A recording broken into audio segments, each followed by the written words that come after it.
Samsung S22 ultra है। Fresh piece है बिल्कुल, ना ही तो ड्रॉप डाउन, ना ही तो कोई ज़्यादा over heating, rough and tough use, पूरा फ्रेश मदरबोर्ड है। ये हीट सिंक का ऊपर का पेपर मैंने ही निकाला हुआ है, बट उसका वीडियो कट हो चुका है। तो ड्राई शोल्ड है। ऊपर मैंने जब हीट सिंक रिमूव किया था तो ड्राई शोल्ड पूरा हो चुका था वो। तो शील्ड को मैंने पूरा कटिंग नहीं किया हुआ है, जितना मुझे स्क्रैपर को इंजेक्ट करना है उतना ही पोर्शन मैंने कट किया हुआ है, ना कि पूरा का पूरा शील्ड। क्योंकि ये सारे जो फ्लैगशिप फ़ोन है उसमें लेयर, ड्यूल लेयर आते, और उसके ऊपर जो शील्ड है वो रिमूव करने के लिए अगर आप ब्लेड या पकड़ या फिर किससे भी कटर वगैरह से आप काटते हो या फिर खींच देते हो, ज़्यादातर उसमें उसकी स्किन डैमेज होती है और इंटरनली बहुत सारी लाइन मिस आउट या फिर ब्रेक, वो सब क्रिएशन हो जाता है। इसलिए मैंने यहाँ पे शील्ड को बहुत ही माइनर सा ही कट आउट दिया हुआ है और एकदम लाइटली उसे स्क्रैच करके मैंने रिमूव किया है। देख सकते हैं कि मेरा जो शील्ड निकलने के बाद भी जो शोल्डर कंपनी का होता है वो वैसे का वैसे ही है, क्लियर है पूरा। तो अब यहाँ से स्क्रैपर वगैरह इंजेक्ट करने के लिए मैंने खाली गैप बनाया हुआ है।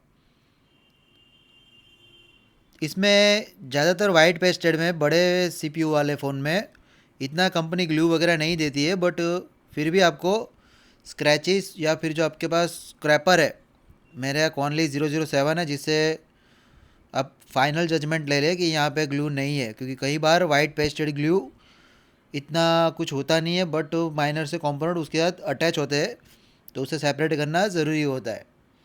इसलिए मैंने यहाँ पे खाली वन टाइम अटैम्प किया हुआ है खाली ग्लू का। बाकी आप भी देख सकते हैं ग्लू वगैरह कुछ नहीं है, वाइट पेस्टेड कहीं पे दिख नहीं रहा। ठीक है, स्टैंड में लॉक करके ड्यूल लेयर बोर्ड को कंपलसरी आपको स्टैंड में काम वगैरह करना है। क्योंकि अगर आप सरफेस उसकी पूरी प्लेन रख के उसके ऊपर काम करोगे तो मे भी पॉसिबिलिटी ये भी है कि ज़्यादा ओवर हीटिंग की वजह से आपका लेयर कहीं पे कहीं ड्राई शोल्ड हो जाए। इसलिए मैंने यहाँ पे इसको ओपन स्टैंड में फ़िक्स किया हुआ है। अब सीधा सीपीयू और रैम दोनों को डिस्ट्रॉय करते, या सॉरी डिसमेंटल करते मदरबोर्ड से। टेम्परेचर अगर आपकी 2008 है बिग नोज़ल तो 360 पे आप यूज़ कर सकते हैं ईजिली। बट यहाँ पे आपको ये ध्यान रखना है कि बिग नोज़ल के साथ कोई भी जगह पे आपको बॉर्डर पे कहीं पे भी स्टे नहीं करना है। आपको कंटिन्यू बिग नोज़ल पे फ्लक्चुएशन पे ही रहना है। कोई भी एक जगह पे आपको गन की स्टेबिलिटी नहीं होनी चाहिए, क्योंकि कई बार स्टेबिलिटी की वजह से आपका लेयर मिस आउट होता है, या ड्राई शोल्ड या फिर आपस में दो तीन पार्ट मिक्स, ये सारी कंडीशन क्रिएट हो जाएगी। तो यहाँ पे आप देख सकते हैं कि मैं लेयर के पास जा ही नहीं रहा हूँ, खाली सीपीयू के ऊपर रैम के पोर्शन में ही माइनर सा चेकिंग किया हुआ है। क्योंकि बिग नोज़ल है, जितना मेरा रैम का साइज़ है उससे 1 से 2 पॉइंट ही मेरा नोज़ल छोटा है। अब सीपीयू के टाइम पे थोड़ा आपको शेकिंग मूवमेंट रखनी है।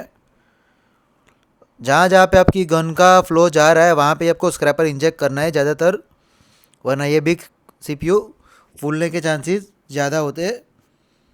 अब जब तक बोर्ड गर्म है तब तक ही यहाँ पे फ्लक्स और पेस्ट या फिर शोल्डर वायर जो कुछ भी आप यूज़ करते हो सारा का सारा लो मेल्टिंग प्रोसेस इंस्टेंट ही कर देना है आपको। ये मेरा गिम्बल थोड़ा सा प्रॉब्लम क्रिएट कर रहा है। इसके बाद के वीडियो को थोड़ा क्लियर कर देते। अब यहाँ पे मैंने 138 का यूज़ नहीं किया हुआ है, 183 वीपीडी का यूज़ किया हुआ है। जो लो मेल्टिंग प्रोसेस भी इससे बेटर हो जाएगा, और जो कार्बनिश बॉल है और जो कंपनी का वाइट फ्लक्स है वो सारा का सारा क्लियरली यहाँ पे रिमूव हो जाएगा। शोल्डर का आयरन का टेम्परेचर मैंने रखा हुआ है 300, क्योंकि जो पीपीडी है वो 183 है। तो ज़्यादातर ये 250 300 के आसपास पूरा प्रॉपरली लो मेल्टिंग हो जाता है। और ये ग्रीनिश बोर्ड है तो ज़्यादातर ये सारे बोर्ड इतने हार्ड नहीं रहते, थोड़े से सेंसिटिव रहते। तो ज़्यादा यहाँ पे टेम्परेचर वगैरह यूज़ करोगे तो पॉसिबिलिटी ये भी है कि आपका सारी लाइन से आपस में मिक्सअप हो जाए।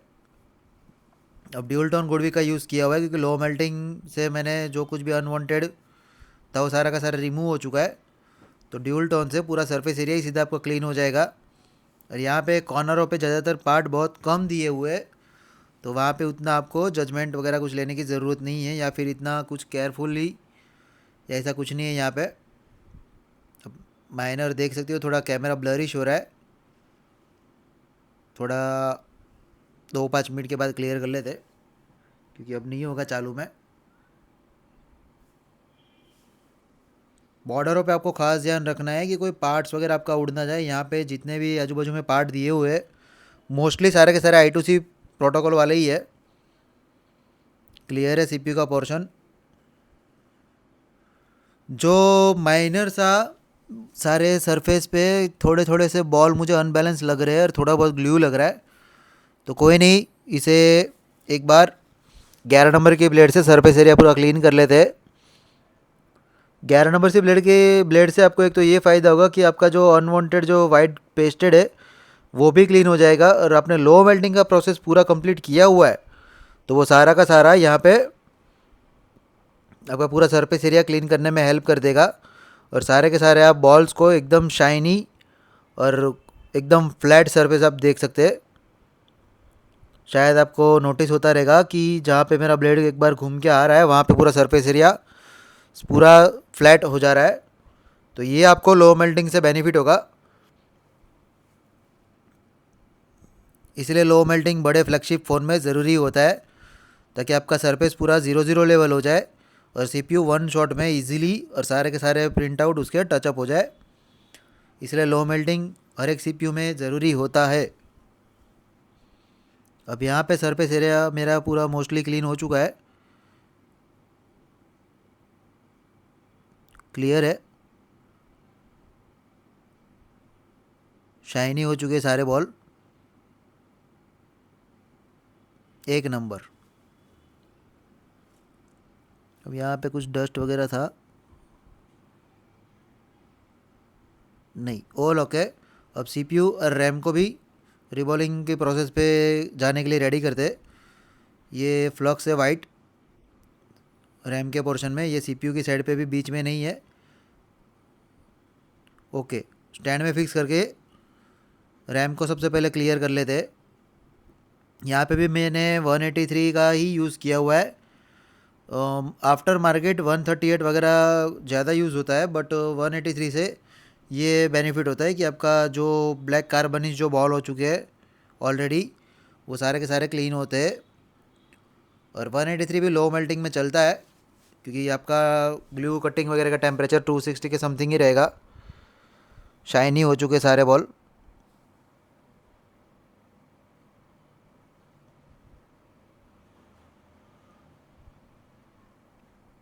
जो वाइट पेस्टेड का जो फ्लक्स था वो भी पूरा क्लियर है। ठीक है, अभी CPU और रैम को भी कर देते। रैम के पोर्शन में अगर आप चाहे तो गन से भी काम कर सकते हैं, बट अगर मुझे यहाँ पे थोड़ा डाउटफुल लग रहा था CPU का, इसलिए मैंने शोल्डर का यूज़ किया हुआ है, क्योंकि ये सारे CPU ज़्यादातर फूलने फटने के चांसेस ज़्यादा होते हैं यहाँ पे।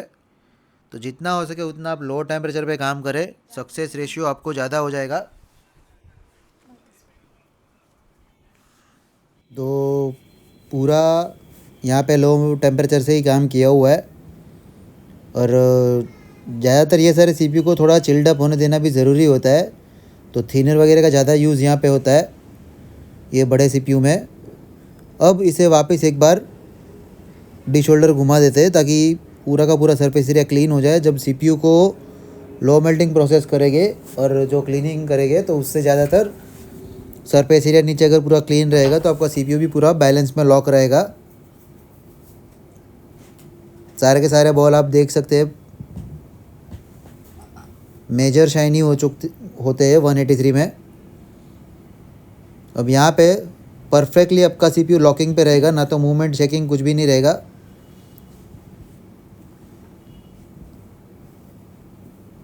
यहाँ पे मैंने शोल्डर का ही यूज़ किया हुआ है 183 BPD के साथ। और जो यहाँ पे कपलिंग कैप दिए हुए अगर वो आपसे रिमूव भी हो जाते हैं तो इससे कोई इशू नहीं आएगा, बट हाँ ये आपको एक ख़ास ध्यान में देना है कि वो दोनों कैप के जो दो लेग है आपस में वो शॉर्ट ना होने चाहिए, वरना ये शॉर्ट होने से आपका CPU रीस्टार्ट मोड पे ही चला जाएगा। आपका CPU ओनली रीस्टार्ट पे रीस्टार्ट ही होता रहेगा। ये खास ये सारे कपलिंग कैप के लिए खास ये ज़्यादातर मायने रखता है। बहुत से बंदे ये पूरा CPU क्लीन करने के बाद डिश होल्डर घुमा के यहाँ पे UV इंक लगा देते हैं, वो वेल एंड गुड है। और उससे भी अच्छा है कि आप अगर इसे रिमूव ना होने दे तो ज़्यादा गुड है। क्लियर है पूरा CPU, सारे के सारे बॉल शाइनी, कोई भी प्रिंट कुछ डैमेज वगैरह नहीं है। अब रिबॉलिंग प्रोसेस पे आते हैं। 8450 CPU है, तो यहाँ पे मैंने 217 का यूज़ किया हुआ है PPD का, जिससे ज़्यादा टाइम तक ये लाइफ लॉन्ग लास्टिंग रहेगा। टेम्परेचर यहाँ पे आप 300 से लेकर 350 तक आप मैनेज कर सकते हैं, बट डिपेंडेंट ऑन आपकी PPD पे है, ज़्यादा आपको ओवर हीट अप नहीं देना है। और यहाँ पे बीच में एक आपको ब्रेक लेते लेते यहाँ पे CPU रिवॉल्व करना है, क्योंकि बड़ा CPU है, तो जितना हो सके उतना लो टेम्परेचर और परफेक्शन डायरेक्शन के साथ ही आपको काम करना है। रिवॉल्व हो चुका है पूरा CPU।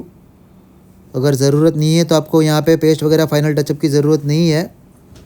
अगर आपके सारे बॉल प्रॉपर अपनी जगह पे है तो इजीली क्लियर है CPU, सारी जगह सारे के सारे बॉल प्रॉपर और अपने बैलेंस में ही है।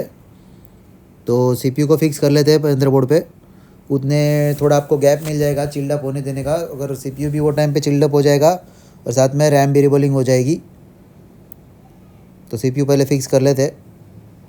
जितना हो सके उतना फ्लैगशिप फ़ोन में आप जितना कम पेस्ट का यूज़ करेंगे उतना आपको ज़्यादातर शेकिंग मूवमेंट वगैरह नहीं मिलेगा। CPU यहाँ पे एक ही एंगल दिया हुआ है, बट बाकी चारों बॉर्डरों को आपको जजमेंट से ही क्लियर करना है।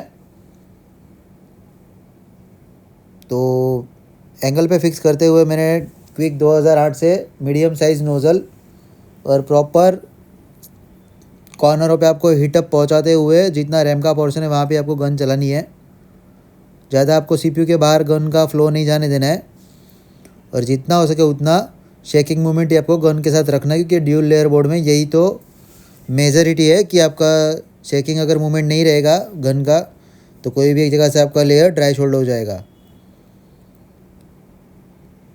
अगर CPU आपका ऑटोमेटिक टचअप ले रहा है या फिर मूवमेंट ले रहा है तो CPU आपका प्रॉपरली बैठ चुका है। अब इसे छोड़ देते ठंडा होने के लिए और रैम को साथ में रिबॉलिंग कर लेते। ये रैम के ऊपर फ्लक्स वाली फिंगर टच हो चुकी है, क्लियर है।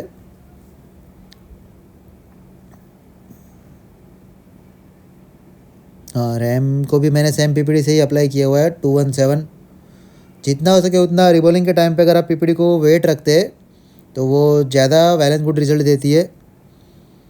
और सीधा जो CPU या फिर आपकी रैम के पोर्शन है वहाँ पे सीधा लॉक होके वहीं इंस्टेंट रिवॉल्विंग करके बॉल बन जाते हैं, वरना कई बार कई बंदे के बॉल स्टेंसिल में ही चिपक जाते हैं। वो ड्राई शोल्ड मतलब पूरा ड्राई PPD से ये सारे रीज़न आते हैं। रैम भी पूरी क्लियर है तो उसको भी फिक्स कर ही देते साथ में।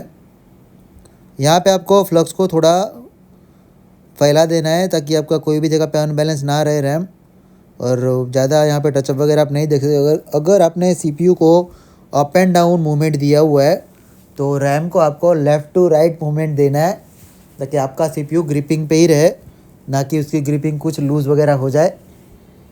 तो यहाँ पे मैंने CPU को अप एंड डाउन मूवमेंट दिया था, तो वो हिसाब से देखते हुए यहाँ पे रैम को अपन लेफ़्ट टू राइट मूवमेंट देके।